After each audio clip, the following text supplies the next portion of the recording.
vakadzi vanofanira kungoonekwa sevanhu vakangofanana nevarume.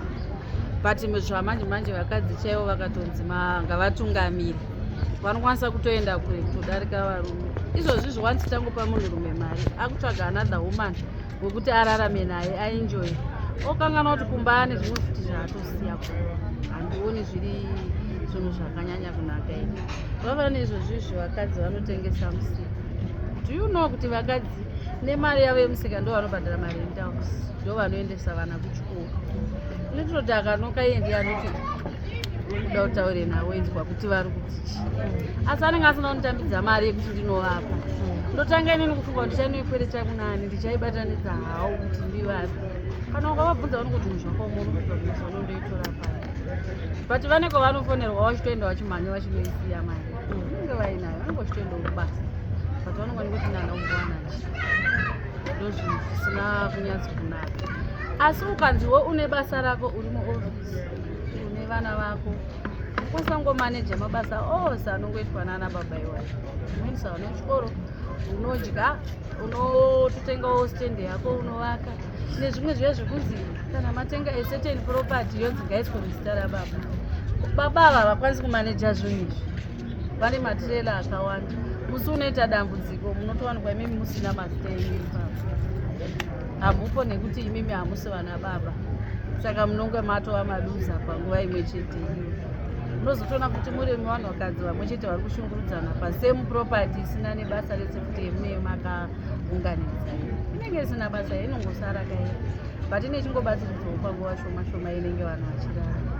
Nini I think mutemo chaiwo ngaungotangira kumwana achitanga kuzvarwa, ngangoenda kuchikoro. Ongodzidziswa mavalues ekuva mubereki, kwete kuti ekunzi ekuva mai kana kuti ekungova mubereki, kungova munhu ari responsible. Kuti nini kana ndasvika apa ndofanira kuita izvi, kana ndasvika apa ndofanira kudai. Kuroorwa kunofanira kutoita secondary kuti kana azodawo kuroorwa ngaangoroorwa. Hakufaniri kungonzi kana munhu vanhu vakatungamirwa nemunhu asina kuroorwa zvonzi ivo vai vasina murume vatoriwo, saka havakwanisi kutitungamirira because havana murume. Handiti uri kuzviona. Saka izvozvo ndo zvimwe zvinofanira kutanga kubviswa, zvekunzi munhu akadai haaverengi, munhu akadai ari lusi aya.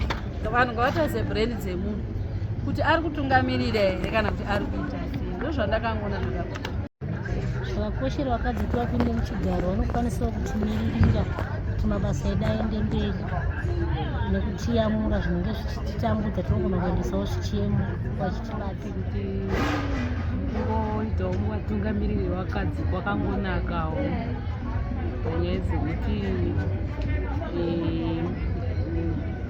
zvingochinjawo muno munyika muno mutingo zvingochinjawo kuitira kuti pavo nehuri chiremerera chiriko kuvakadzi ikokoko. Ndokurudziro vanhu vechikadzi kuitira kuti tiite sei tisumudzirwewo tionekwawo sevanhu vakadzi tiripo, kwete kuti varume vega ndoongotonga, nevakadziwo tinozvikurudzirawo kuti tive tirimo. Sedambudziko remvura ndinenge ndakuita kuti mvura inge ichawanika, matambudziko asasangane nemadzimai, because semadzimai tinomuka 3 AM kuenda kunotsvaga mvura yacho haiwanike. Kwakuitika maactivities akawanda kuzvibhorani ikoko, vana vari kurepwa, kana isusu vakadzi vacho vakuru tiri kurepwa because tinenge tichida mvura. Saka ndikaita mutungamiri ndichaita kuti zvichinje, mvura iwanike pasina maactivities akashata anenge achiitika. If we empower a woman, I think that's when those are the grassroots for a woman to lead. So basically women face a lot of challenges. What they face only needs empowerment as an answer for them to stand up and take up leadership positions so that they can represent others in every sphere. The problem also we are facing right now is that women, mostly in marginalized areas, they haven't been empowered enough so that they can take up the spaces of those leadership positions.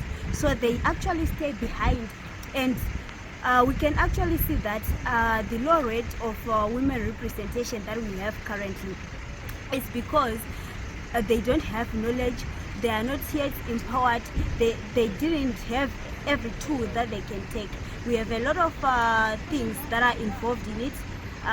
some being maybe sexual harassment, some mental health issues that they face, but they are not yet fully addressed, so that those women can be bold enough and stand up and take up those leadership positions. So as it stands, women empowerment is low, while the representation is low as well. So basically, if women empowerment is added onto, it means that there will be more women representation. Kana mukadzi akapinzwa mu leadership position anokwanisa kubatsira ma communities with things zisingakwanise kuitwa nevarume. So therefore vakadzi vanofanira kupinzwa mu leadership positions such as ma political leadership positions as well. It's important to have women in leadership positions because that way other women can also be empowered to do better in society. It's also important to have women in leadership positions because that way there can be fairness in society as a whole. Can those resources given to our male counterparts be given to us women? In political parties, may we also us as women be recognized that she's a leader, she needs to be supported, she needs funding, because most of the times why we women are not even campaigning to be councillors, campaigning to be MPs, we do not have the funding. We need that funding. And the only way we can get funding is through NGOs, through communities. There are so many community-led programs, community-led people. We've got doctors in the community, we've got nurses in the communities, we've got teachers, we've got everything in the community. For a change, let's have the community support a woman, support a person who is Ini ndakazvimirira ndoda kukoshesa kuti madzimai ngaapinde muzvigaro zvakasiyana siyana, nekuti mudzimai mumwe akapinda muchigaro anonzwisisa dambudziko remumwe mudzimai. So tiri kukurudzira kuti madzimai ngaapinde mumaparliament, maproblems edu isusu vakadzi aite mashoma. Zvakafanana neni ndine mwana ane disability, ndikaenda kuchipatara ndinonopedza zuva rese ndiriko, mwana mishonga haisi kuwanika, inini wacho ndinenge ndiri kunguwa, ndinopedzera ndakunhuhwira vanhu panzvimbo uku maservices medication haisi kuwanika kumwana. Saka kana pachigaro paine munhu wemudzimai anonzwisisa kuti dambudziko riri kuwanikwa naamai ava, iyewo kana dai anga ariye aizvinzwisisawo. Saka tikapinda isusu madzimai takawanda muzvigaro, dambudziko redu tinoona kuti rinopera. Young women's representation in leadership is quite at its lower stages, in as much as it is being pushed on and being worked on. We appreciate the current efforts that are being implemented, but to complement it, it's not yet there enough, because if we look at the actual population of women in Zimbabwe, it's much higher than the males. So automatically, if it was about representation, it means that the majority can never be considered the minority. So as it stands, I think it's very low, and there's need to push forward. I still feel like as much as we've been advocating that women be part of leadership, something still needs to be done, and especially with persons with disabilities. I feel as much as recently we've been moving around with the petition that we want our board to be represented by persons with disabilities, and we want that board to involve persons with disabilities, because if you don't have a disability, why are you talking for me? What do you understand about my challenges? Because for you to represent me, we have to have something common, we have to have a common ground. So as far as leadership is concerned, persons with disabilities, we still got a long way to go. Yes, the bill is there. We're still fighting for the bill. We're still fighting to be represented. And we are still fighting for women to be part of leadership.